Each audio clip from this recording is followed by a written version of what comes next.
So what's up mga kabonsay, welcome po sa channel ko guys. For today's vlog, so nandito pa rin ako sa garden ko mga kabonsay. So video natin ngayon, yung nakita nyo sa unang video natin, yung sampalok, tsaka yung santa natin. So yung sampalok, ang gagawin natin doon sa sampalok, unwire natin o tatanggalin natin yung wire nya kasi medyo bumabaon na mga kabonsay. So ang gagawin naman natin doon sa santan, magtitrim tayo. Tatanggalin na. Agbabara selection tayo doon sa santa na bago materialis natin mga kabonsay. O so yung guys, huwag natin patagal na pusukan natin intro ko. Kaya intro, pasok!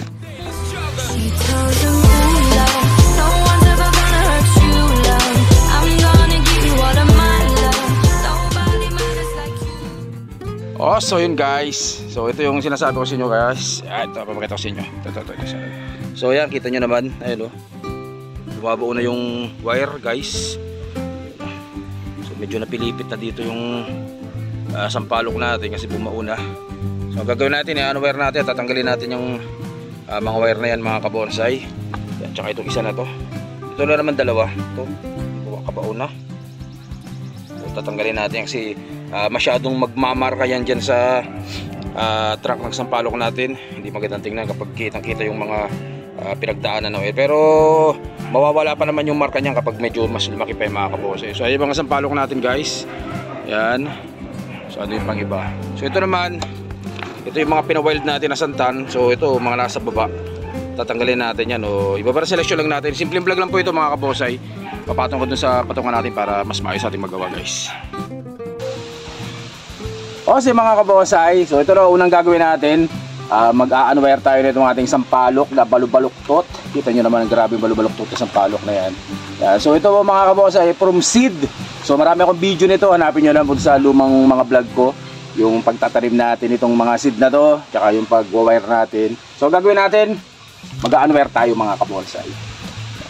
So ipapakita ko sa inyo mamaya kung anong itsura nito pag matapos nating tanggalan ng wire. Yan. So ilalapit-lapit ko pa yung camera para mas makita nyo guys. Yung talagang ginagawa natin mga kabonsay. Yan. Para talagang tutok na tutok.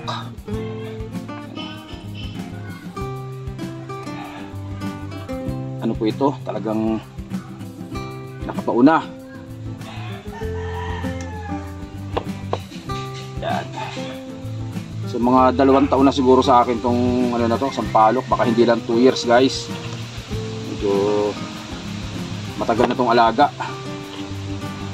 So sumipa po ito, ibig sabihin ay bumilis dahil nilagyan po natin ito ng fertilizer. So nasa vlog ko rin po yung paglalagay natin ng Osmocote nito mga kabonsay. Itong ating sampalok na to. Na-vlog din natin yung pagkakabit natin ng paglalagay ng sampalok dito mga kabonsay.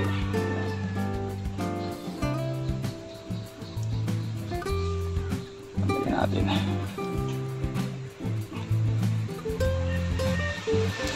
Yun.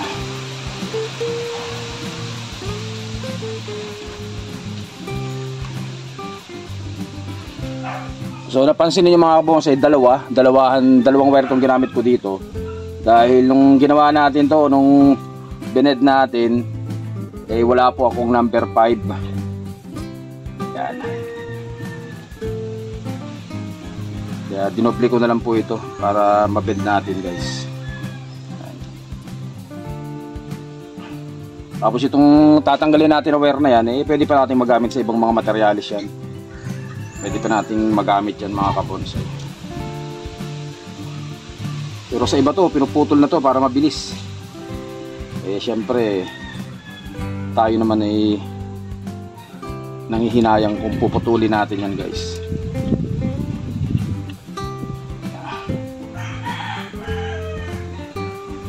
Kaya tatanggalin natin yan ng buo.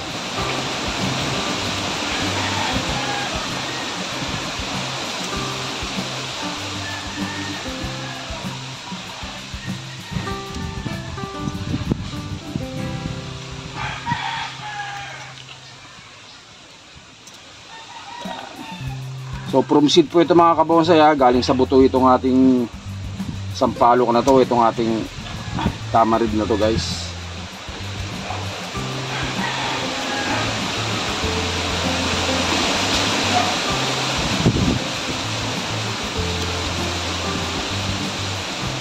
Yun. O, so mga kabonsai, natanggal na natin.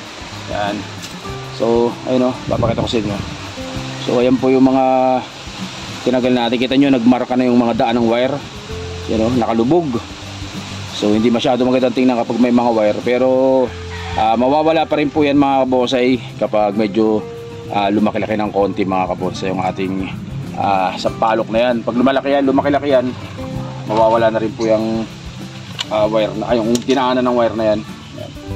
So syempre naiba yung bed nya kasi wala na yung wire. So gagawin natin dito, i-rewire natin ulit yan o papalitan natin ng wire na mas malaki na 5 na gagamitin natin dito mga kabonsai. Pero sa sunod na vlog na natin gagawin yun. Yan. So ito muna ang video natin ngayon, yung pagtatanggal ng wire guys. Yan. Ito naman isa. So ganun din to. Tawag dito, lumubog na din yung wire nito mga kabonsai. Kaya tatanggalin na rin natin.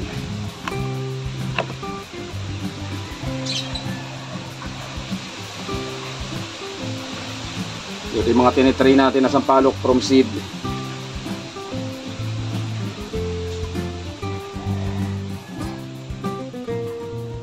So marami tayong materyales sa sampalok dito sa garden mga kabonsai.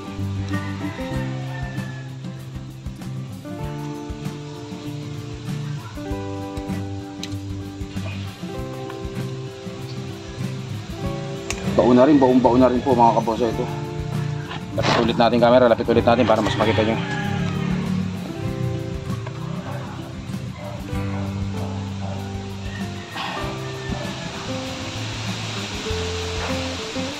Masyadong magmamarka guys, kaya kailangan nating tanggalin to. Ayan o, nakalubog na.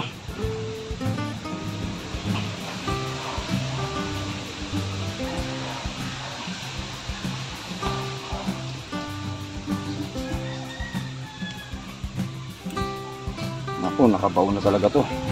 O, kita nyo guys yung pinagdaanan ng mga wire, kitang kita. So importante po na nagtatanggal talaga ng wire kapag bumabaon na sa mga sanga, sa mga trunk yung wire nyo, importante po yun na tinatanggal guys.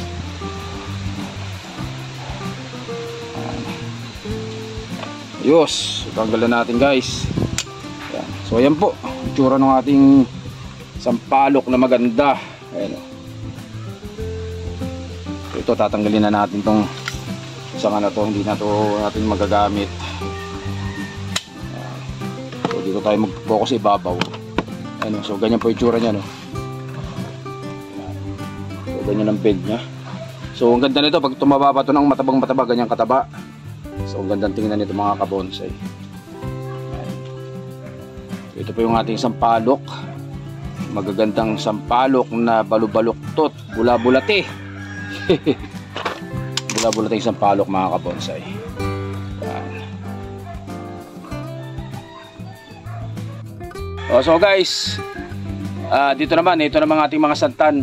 Gagawin naman natin dito, barang selection. Yung lahat ng nasa ilalim na sanga na to, tatanggalin po natin yan mga kabonsai. Kasi ano po yan, hindi na natin kailangan yan guys. Tanggalin na natin yan. Hindi na ako masyado magpapakita sa inyo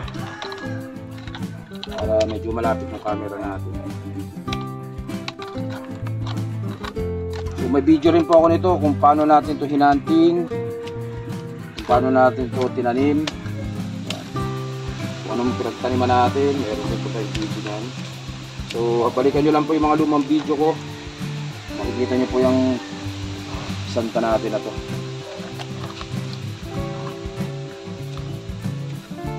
Seleksyon na natin para mas lumaki yung mga sanga na palalaki natin o yung mga palalagay natin. Saka yung mga patay na sanga, tanggalin na natin yan. Tsaka yung mga doble-doble, yung mga magkakadikit na sanga, talagang tanggalin na natin guys.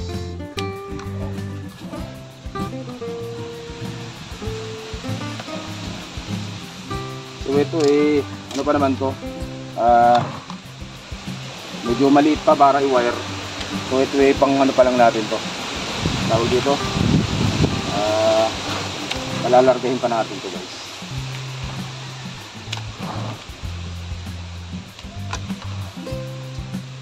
na po yung tsura niya, oh. Nakita na yung ano, pinakang trunk niya. Tanggalin mga dumi. Kaya mag-isa.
Yun.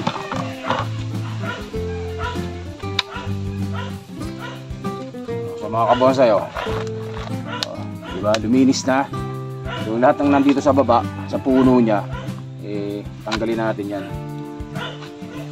Para mas lumakas to yung mga nasa ibabaw. Kasi mga nasa ibabaw na yun, ito po yung kailangan natin na i-wiring mga kabonsay. So kukuha muna ako dun. So guys, ito po yung iba. Lahat.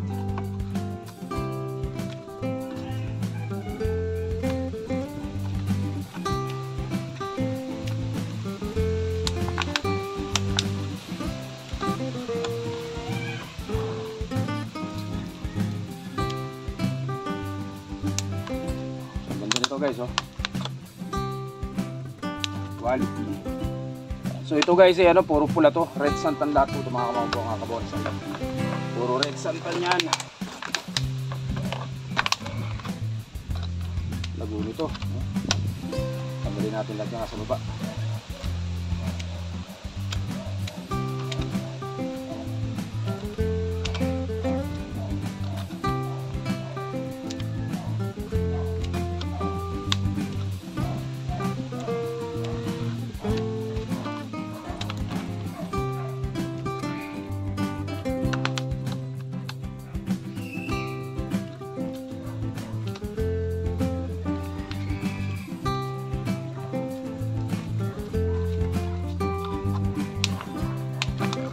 So guys, gusto natin isa. So bali 5 santan to.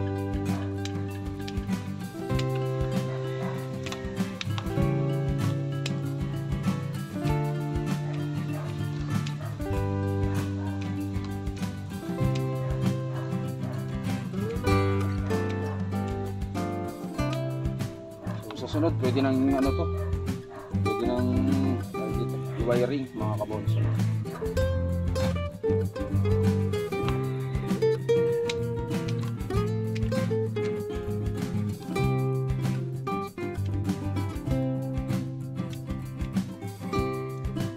Lalagyan natin ito ng osmocot sa sunod para mas lumakas siya. Osmocot ang magpapalakas din mga kabonsay. Saan na to? Patay na to. Patuloy natin.